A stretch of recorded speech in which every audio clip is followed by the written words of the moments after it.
अस्सलाम वालेकुम व्यूअर्स, अगर आपने मेरा पिछला व्लॉग देखा है तो आपको पता होगा कि मैंने मेहरान के अपने स्टॉक इंजन के ऊपर ऑटोमेटिक गियर इंस्टॉल करने की कोशिश की थी, जो कि प्रोजेक्ट जो है वो मेरा नाकाम रहा था। सिर्फ उसके पार्ट्स सोर्स ना होने की वजह से, वगरना नहीं, पार्ट्स सोर्स ना होने की वजह से वो प्रोजेक्ट जो है वो हमारा नाकाम हो गया था। और उस प्रोजेक्ट को हमने कंटिन्यू तो करना था, तो हमने इसमें K6A 4 स्पीड ऑटोमेटिक इंस्टॉल किया।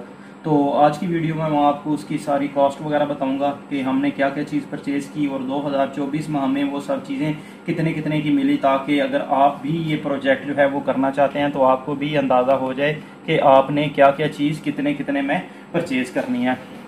तो व्यूअर्स, सबसे पहले हमने परचेज़ किया था इंजन प्लस गियर। अगला इंजन हमने बीच में दिया था, तो वो इंजन और गियर अगला दे के हमें पड़ गया था 60,000 रुपये का। अब आप कहेंगे कि 60,000 का कैसे पड़ गया, हमने तो रेट्स वगैरह पता किए हैं, हमें तो वो जनाब 80,000 का 90,000 का मिल रहा है। असल पता क्या हुआ है, जब से ये थोड़ी सी महंगाई हुई है ना, ये जितनी भी ऑटो पार्ट्स वाली मार्केट है ना, इनमें चोर बाजारी जो है ना वो बहुत ज़्यादा बढ़ गई है।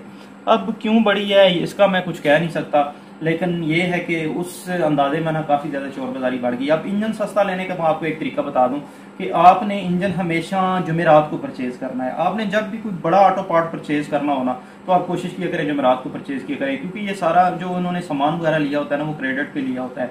तो क्रेडिट पे उन्होंने हर जुमेरात की जुमेरात उनको अटेंडेंस देनी होती है, वो अपना जो हाजिरी है ना वो लगवाते हैं, मतलब जो उनके ड्यूज होते हैं ना उसके हिसाब से उन्होंने उसको ना वीकली किस्तों में किया होता है, तो उन्होंने किस्त लगवानी होती है, उनको कैश की जरूरत होती है। लिहाजा वो सम टाइम बगैर बचत के और सम टाइम लॉस में भी वो चीज़ आपको बेच देते हैं। तो हमने वो इंजन परचेज किया 60 to 62,000 का, मुझे दोनों में से कंफर्म नहीं है, गालबन 60, आप 60 कर लें रफ एस्टिमेट। 60 का इंजन परचेज किया, उसमें इंजन था, गियर था, वायरिंग थी, ECU था। ये हमारा सेटअप हो गया कंप्लीट।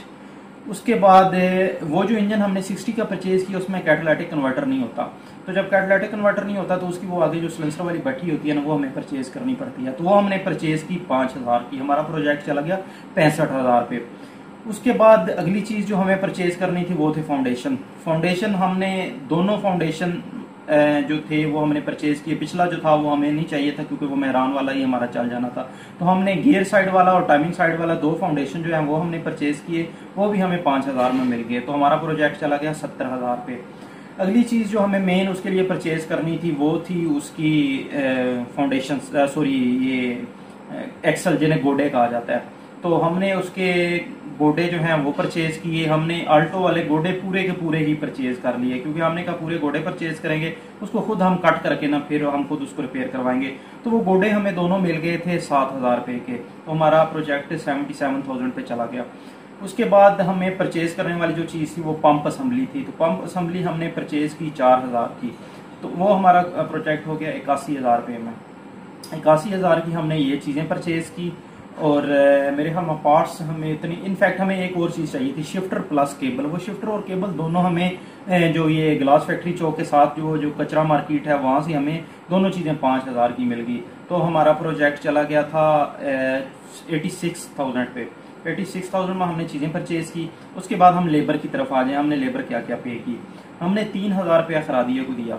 हमारा प्रोजेक्ट 90 कर लें आप, 90,000 पे चला गया। खरादिये को हमने दिया था उसके CV जॉइंट्स लगाने का, ये गोडे जो है ना उनको पुराने गोडे और नए गोडों को जोड़ के इसके गोडे बनाने का। तो 3,000 हमने उसको दे दिया। हमारा प्रोजेक्ट जो है वो 90,000 पे चला गया। उसके बाद हमने इसकी लोहे की चादर ली, चूँकि हमने फाउंडेशन वगैरह जो अपने हिसाब से मजबूत करके बनाने थे, तो हमने 3,000 रुपये की इसकी लोहे की चादर और एंगल शैंगल जो है ना वो परचेज की। 93,000 का हमारा प्रोजेक्ट हो गया। और 6,000 हमने लेबर दी थी उसको, मैकेनिक को। और उसके बाद 4,000 हमने लेबर दी थी उसको, इलेक्ट्रीशियन को। तो हमारा जो टोटल प्रोजेक्ट था वो तकरीबन 1,05,000 के करीब करीब हमारा पूरा प्रोजेक्ट जो है वो तैयार हो गया था। और उसके बाद हमारा सिर्फ एक उसमें मीटर कम था, मीटर हमें 7-8 हज़ार का मिल जाना है। वो भी प्रोजेक्ट जो है वो इन प्रोसेस है। वायरिंग की तरफ अभी मैं उसके चल रहा हूँ, वो मैं अगले व्लॉग में आपको पूरी गाड़ी भी दिखाऊंगा और उसका जो बाकी काम रहता है वो भी आपके सामने करेंगे। तो अगर मैं आपको कुल लुबे-लुबाब बताऊँ ना, तो 1,10,000 रुपये में हमारा ये बेहतरीन किस्म का प्रोजेक्ट जो है वो बिल्कुल रेडी हो गया था। और क्योंकि 1,000-1,500 हमने सलेंसर का भी दिया था, मतलब वो चीज़ें डाल के आप 1,10,000 के ऊपर इसको लेते हैं। 1,10,000 में हमारा प्रोजेक्ट जो है वो बिल्कुल रेडी हो गया था।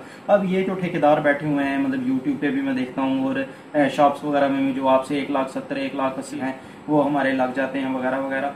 तो वो जो आपको कहते हैं उस हिसाब से मैंने देखा है कि वो एक एक गाड़ी के पीछे ना 50-50, 60-60, 70-70 हज़ार जो है ना वो कमाने की कोशिश करते हैं। वो आपसे 1,60,70,000 ले लेंगे प्रोजेक्ट का। और प्रोजेक्ट चूंकि उनका तो फिर रोज का काम है, मैंने तो एक गाड़ी का परचेज किया, और जिन्होंने खुद परचेज करके पहले, अब मुझे उसने दिया 60,000 का, तो आखिर उसने कुछ ना कुछ तो बीच में से कमा के दिया होगा, बाकी एक्सल वाले ने भी कमा के दिया होगा। तो वो अगर वो चीजें माइनस करें तो वो समझे वो लाख रुपए माह की गाड़ी तैयार कर रहे होते हैं, और ऊपर जो 60-70 हज़ार आपसे ले रहे होते हैं ना, वो सिर्फ वो अपना खुद का कमा रहे होते हैं। तो मैं नहीं कहता खैर सारे कमाने के लिए बैठे हुए हैं, लेकिन वो कमाएं 10,000 कमाएं, 5,000 कमाएं, 7,000 कमाएं, लेकिन ये नहीं कि वो आपसे 60-70 हज़ार ही कमाना शुरू कर दें। क्योंकि आप जब इस तरह की गाड़ी जो है वो आप असेंबल करते हैं ना, तो उसके बाद फिर आपको दोबारा एक बार मैकेनिक के मतलब 1 महीना आपको उसका ट्रायल में गुजरता है, आप उसके ऊपर खर्चे ही करते हैं, तो जाके आपको कहीं 2 लाख 2.25 लाख में जाके पड़ जाती है। उससे बेहतर है कि आप ये मेरी वीडियो को फोकस करके पार्ट्स खुद सोर्स किया करें। मजीद में आपको फिर एक एक पार्ट जो है वो नेक्स्ट व्लॉग में आपको दिखा भी दूंगा, और खुद पार्ट सोर्स किया करें और खुद सर पे बैठ के काम करवाया करें, ताकि आप एक के अखराजात कम हों और आपकी बचत है वो बढ़ना शुरू हो जाए। तो अगली वीडियो तक मुझे इजाज़त दें। अल्लाह।